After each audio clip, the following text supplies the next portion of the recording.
महर्षि वाल्मीकि जी ने रामायण की रचना की है और इस वाल्मीकि रामायण के बाल कांड का हम सभी स्वाध्याय कर रहे हैं। बाल कांड में आज 42वें सर्ग का स्वाध्याय होगा।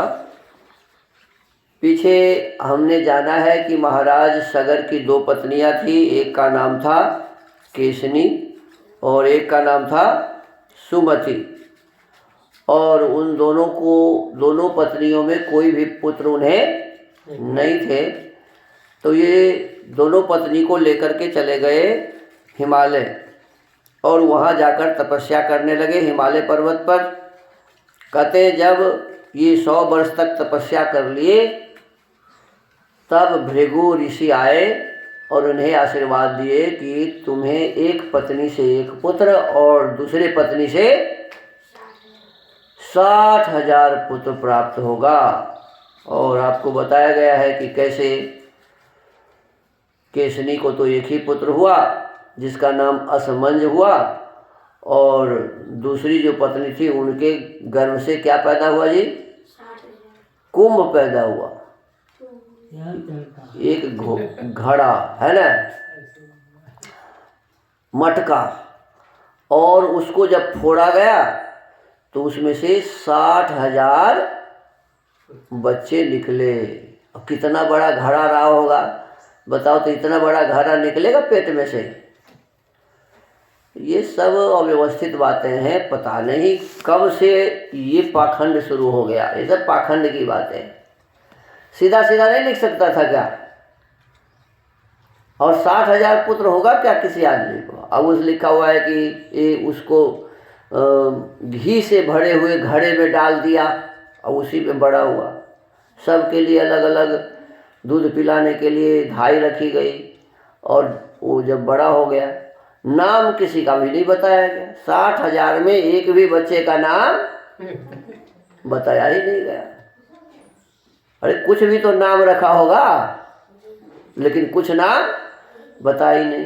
केसनी के जो पुत्र थे असमंज, वो इतना बदमाश था कि दूसरे बालक को उठा करके पानी में फेंक देता था, और जितना वो डूब करके वो मरता था इतना ही हंसता था।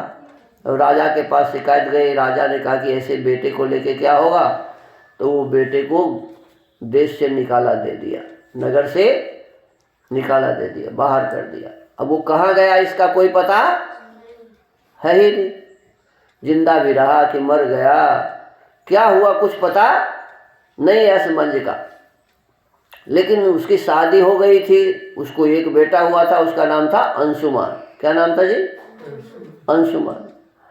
अब अंशुमान के बारे में लिखा कि ये बहुत धार्मिक था, अच्छा था। बाप तो महामूर्ख था लेकिन बेटा बहुत अच्छा था। राजा सगर के मन में हुआ कि हम यज्ञ करें, और यज्ञ की घोड़ा चुरा करके कौन ले गया? इंद्र चोर बन करके उसको चुरा के ले गया। अब उस घोड़े को खोजने के लिए जितने भी यज्ञ के पुरोहित थे कहे कि जब तक घोड़ा नहीं आएगा तब तक यज्ञ सफल नहीं होगा, तो आप घोड़े के लिए प्रयास करिए कि मिल जाए। अब चोर और घोड़ा को पकड़ने के लिए 60,000 पुत्र को भेज दिया, और वो पूरा पृथ्वी खोज लिया, कहीं नहीं मिला। फिर दोबारा कहा कि नहीं फिर भी जाके खोजो, तो दूसरी बार में कुदाली से पूरे पृथ्वी को खोद दिया, तब भी नहीं मिला। फिर तीसरी बार भेजा, और तीसरी बार जब भेजा तो खोजते खोजते 4 हाथी मिले 60,000 पुत्र को। पूर्व तरफ में एक हाथी, पश्चिम तरफ में दक्षिण तरफ में एक हाथी, पश्चिम तरफ में, फिर उत्तर तरफ में।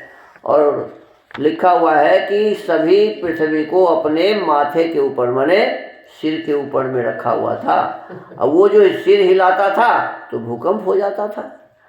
ये सभी अवैज्ञानिक बातें हैं, विज्ञान से विरुद्ध बातें हैं, वेद की विरुद्ध बातें हैं। तो इस प्रकार की कहानी इसमें लिखी हुई है। अब जब वो गया तो पूरब और उत्तर कोने में वह घोड़ा चढ़ता हुआ दिखाई दिया। वहीं कपिल मुनि बैठे हुए थे जो भगवान वासुदेव के स्वरूप थे। भगवान वासुदेव कपिल मुनि का रूप धारण कर लिया था। तो वासुदेव तो कृष्ण को कहते हैं। अब बताओ, ये पुस्तक लिखा माने वाल्मीकि जी लिखे हैं त्रेता युग में, और द्वापर युग में वसुदेव का पुत्र वासुदेव हुआ। अब वासुदेव की कहानी उसमें कैसे लिखी जाएगी? इसका मतलब है कि ये जो महाभारत युद्ध हुआ, इसके पश्चात किसी ने इस कथा को इसमें लिख करके मिला दिया है, क्योंकि वसुदेव और वासुदेव तो बाद में हुए। जिस समय वाल्मीकि थे, राम थे, उस समय तो ये थे ही नहीं, तो इनका नाम कैसे इसमें आ गया? तो कहते कि वासुदेव ही कपिल का रूप धारण करके वहाँ बैठे थे। 60,000 बोले, रुको रुको, तुम हमारा घोड़ा चुरा के लाया, अभी तुमको हम ठीक करते हैं। और कपिल जी जैसे ही ये सुने कि हमको ये ठीक करेगा, इससे पहले इसी को ठीक कर दिया जाए, है ना। बस कपिल जी ऐसे हुंकार भरे कि वो 60,000 पुत्र के देह में लग गया आग। क्या लग गया? और सभी जल के राख हो गए। अब बहुत दिनों तक जब नहीं आया 60,000 पुत्र, तो इधर यज्ञ पर बैठे हुए थे महाराज सगर और उनके पौत्र अंशुमान से कहे कि जाके देखो कहाँ गया ये लोग। अब अंशुमान चला, उसको भी ये हाथी लोग मिला और हाथी ही बताया कि ऐसे जाइए ऐसे जाइए।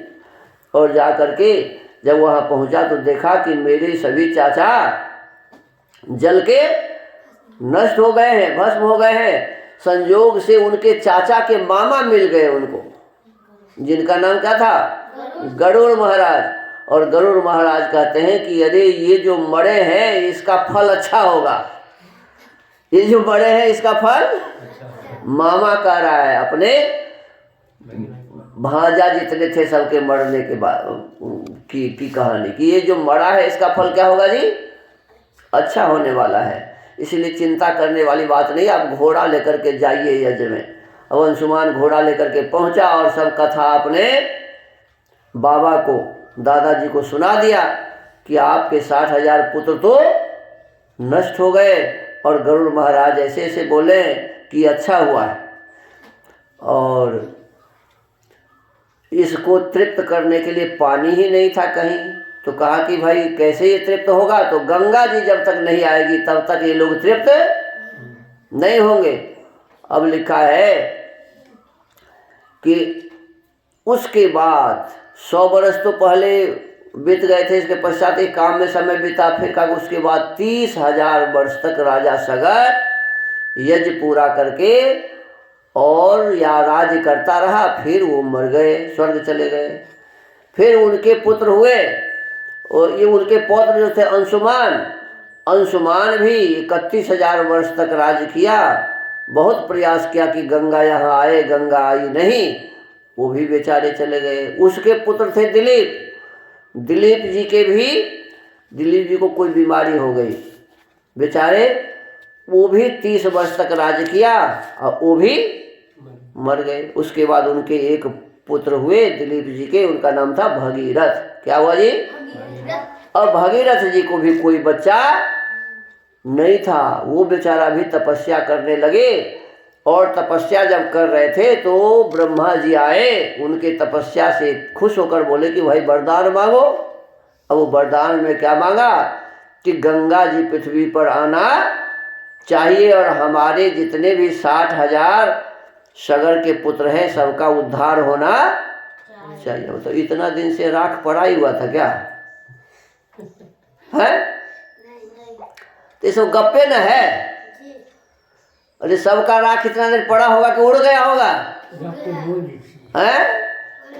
तो ये गप मारने वाले को समझो कैसा गप मारा है। और इसी गप का इतना लोग बड़ाई कर रहा है? इसी गप पर दुनिया चल रही है। जितना भी धर्म कर्म हो रहा है किस पर? इसी गप के ऊपर है। तो इसके पश्चात में अब भगीरथ जी क्या करते हैं, जब उनको ये हो गया और पुत्र नहीं था तो कहा कि हमारा खानदान भी चलना चाहिए, ब्रह्मा जी ध्यान रखिएगा, क्योंकि हमें पुत्र नहीं होगा तो फिर खानदान कैसे आगे बढ़ेगा। अब ये सब बातें करके कहते देव मैं संतति के लिए भी आपसे प्रार्थना करता हूँ। सगर के पुत्र का तो उद्धार होना ही चाहिए, गंगा जी यहाँ आना ही चाहिए। और दूसरी बात है कि हमें भी पुत्र नहीं है, संतान नहीं है, तो हमें भी संतान होना चाहिए। हमारे कुल की परंपरा कभी नष्ट न हो। भगवान मेरे द्वारा मांगा हुआ उत्तम वर संपूर्ण इक्ष्वाकु वंश के लिए लागू होना चाहिए। अब आगे कहते हैं उक्त वाक्यं तु राजानं सर्वलोक पितामह प्रत्युवाच शुभांग वाणिं मधुरां मधुका राक्षस राम। राजा भगीरथ के ऐसा कहने पर सर्वलोक पितामह ब्रह्मा जी ने मधुर अक्षरों वाली परम कल्याणमयी मीठी वाणी में कहा मनोरथो महानेश भगीरथ महारथ एवं भवतु भद्रं ते इक्ष्वाकु कुलवर्धन। इक्ष्वाकु वंश की वृद्धि करने वाले महारथी भगीरथ, तुम्हारा कल्याण हो, तुम्हारा यह महान मनोरथ इसी रूप में पूर्ण हो। इयं हेमवती ज्येष्ठा गंगा हेमवतः सुता तांग वै धारे तुंग राजन हरस्तत्र नियुज्यताम। राजन, ये है हिमालय की ज्येष्ठ पुत्री हेमवती गंगा जी, इनको धारण करने के लिए भगवान शंकर को तैयार करो। क्या कर रहे हैं? अब गंगा जी शायद ब्रह्मा जी के पासे में बैठी हुई थी, क्योंकि क्या कर रहे हैं कि ये है गंगा जी। क्या कर रहे हैं? ब्रह्मा जी कह रहे हैं कि ये है गंगा जी जो हेमवती की पुत्री हिमालय की ज्येष्ठ पुत्री है। हिमालय की ज्येष्ठ पुत्री है, इसका नाम हेमवती है, हेमवती गंगा जी। तो ये हेमवती आपके माथे पर सवार नहीं हो सकती है जो आपके साथ जाएगी। तो क्या करो, शंकर जी को बोलो कि इसको आप धारण कीजिए, शंकर को तैयार करो। गंगायाः पतनं राजन पृथ्वी न सहिष्यते तांग वै धारयितुं राजन नान्यं पश्यामि शूलिनः। महाराज, गंगा जी के गिरने का वेग यह पृथ्वी नहीं सह सकेगी। अब देखो, हिमालय पहाड़ पृथ्वी पर है, अब उसी पर से गंगा को गिरना है, तो कहते हैं कि पृथ्वी हिमालय को तो सहन करती है लेकिन गंगा को सहन। अब बताओ, ये भी कोई बात है क्या? गंगा जी के गिरने का वेग यह पृथ्वी नहीं सह सकेगी। मैं त्रिशूलधारी भगवान शंकर के सिवा और किसी को ऐसा नहीं देखता जो इन्हें धारण कर सके। तो शंकर जी तो उनके आगे, अरे सभी देवता तो उनके पास आते ही थे, तो शंकर जी को वही न कह देते। तमेव मुक्त्वा राजानं गंगां चाभासेयो लोककृत जगाम त्रिदिवं देवैः सर्वैः सह मरुद्गणैः। राजा से ऐसा कहकर लोक सृष्टा ब्रह्मा जी ने भगवती गंगा से भी भगीरथ पर अनुग्रह करने के लिए कहा। राजा से ऐसा कहकर लोक सृष्टा ब्रह्मा जी ने भगवती गंगा से भी, अब गंगा जी से भी कहा। गंगा जी इसका मतलब है उनके बगले में बैठी हुई थी, साफ साफ समझ रहे हैं ना। इसमें तो यही समझ में आ रहा है कि गंगा जी कहाँ बैठी थी जी? ब्रह्मा जी के बगले में हैं। तो शंकर जी जो उनको लेकर के जाते तो वो खुदे न ले आते। अरे ब्रह्मा जी को ये काम कर देना चाहिए ना। कहते हैं मैं त्रिशूलधारी भगवान शंकर के सिवा, राजा से ऐसा कहकर लोक सृष्टा ब्रह्मा जी ने भगवती गंगा से भी भगीरथ पर अनुग्रह करने के लिए कहा कि भगीरथ जी को हमने वरदान दिया है, इन्होंने तपस्या किया है और आप इस पर अनुग्रह करिए, इनके चाचाओं को मुक्त करिए। इसके बाद वे संपूर्ण देवताओं तथा मरुदगणों के साथ स्वर्ग लोक को चले गए। बस गंगा जी को कह दिया, भगीरथ जी को कह दिया और स्वर्ग लोक को चले गए। अब किसका काम है? भगीरथ फिर तपस्या करेंगे आगे और शंकर जी को मनाएंगे। तो ये काम तो ब्रह्मा जी को ही कर देना चाहिए, नहीं जी? हैं? ये काम तो ब्रह्मा जी खुद ही कर देते। गंगा जी को कह ही दिया था, शंकर जी को भी कह देते भाई इसको धारण करो अपने ऊपर में और ले जाओ पृथ्वी के ऊपर। ये सारी बातें गप है। क्या लग रहा है जी आप लोग? ये सारी गप्पे हैं। गप के अलावा इसमें और कुछ भी नहीं है। हमको इसको इसी प्रकार से समझना चाहिए, जानना चाहिए, इसको सीधा सीधा कहना चाहिए। सो नहीं कह रहे हैं, ये भी राजा भगीरथ भी थे, गंगा भी नदियां हैं, तो गंगा तो नदी है तो पहाड़ के ऊपर में है, तो नीचे तो अपने आप आएगी नदी। अरे तो नदी का स्वभाव ही होता है कि ऊपर से नीचे की तरफ जाना, और जिधर से उसे जगह मिलेगा, जिधर से साधारण मिट्टी मिलेगी, उधर से वो तोड़ते फोड़ते वो आगे बढ़ती जाएगी और नदी बन जाएगी। तो आज के इस वाल्मीकि रामायण के स्वाध्याय के क्रम को यहीं विराम देते हैं। आगे भगीरथ की तपस्या से संतुष्ट हुए भगवान शंकर, अब देखो फिर तपस्या करना पड़ेगा बेचारे को, शंकर का गंगा को अपने सिर पर धारण करके बिंदु सरोवर में छोड़ना और उनका 7 धाराओं में विभक्त हो भगीरथ के साथ जाकर उनके पितरों का उद्धार करना। अब ये आगे पढ़ाई होगी। तो आज के इस वाल्मीकि रामायण के स्वाध्याय को यहीं समाप्त करते हैं। ओम।